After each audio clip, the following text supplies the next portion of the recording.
Probably one of my favorite topics whenever I'm teaching short game is everyone wants to know how to hit the high shot with a lot of spin. The one thing that we always want to remember, whenever we're going up with the golf ball, we're creating a lot more loft on the club face, and when we create loft, we have to increase the length of the golf swing. So the longer the swing becomes, the greater the risk factor. So this is typically a shot we're going to hit when we really need to hit a high soft one with a lot of spin, where we've got a fast green, the ball may be rolling away from us, we don't have a lot of green to work with, we've got to hit the ball up in the air, we've got to make it come down very quickly.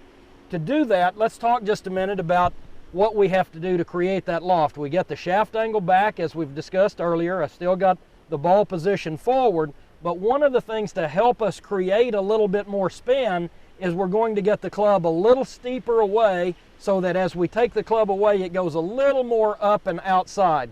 You'll see my wrist hinge a little bit sooner. You can see the club face working a little bit outside my hands here as I go back. And then I'm going to release the golf club. I still turn through. You'll see my left arm fold and allow the club to finish with a much higher finish position with the hands. So we'll go a little more up and out. We release the club up.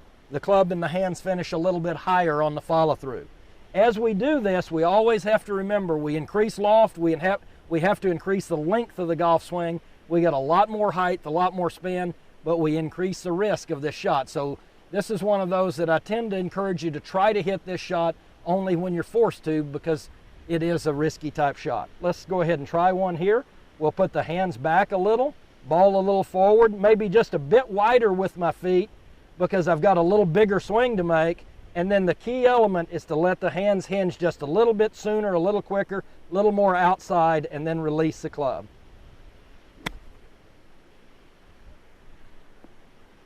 And you can see that ball come back down the hill there. That's one of the most important shots to have, but again, only try this when you're really up against the wall and have to, because this is a shot that creates a lot of problems for us. Just like all other shots we've talked about, the most important thing always in remembering in the short game, the secret's in the eyes. You've got to really use your eyes and look at that target.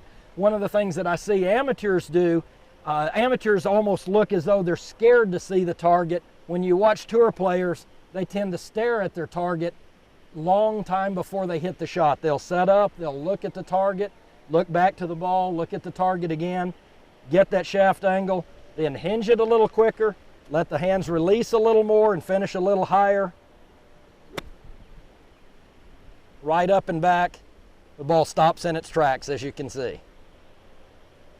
Really remember, if you're working with this golf club, the shaft angle is important. We've got to get the shaft angle back. We've got to allow the loft of the club to work for us. And the key element to creating spin is to create a little bit steeper angle of attack, both up and through. So you want the hands to engage a little quicker going back. You want them to release and return that club upward a little more on the follow through. It's a great shot. Be careful with this one though. This one's got a little higher risk. Hope this helps you around the greens when you've really got that tough shot and you've got to make it stop on a dime.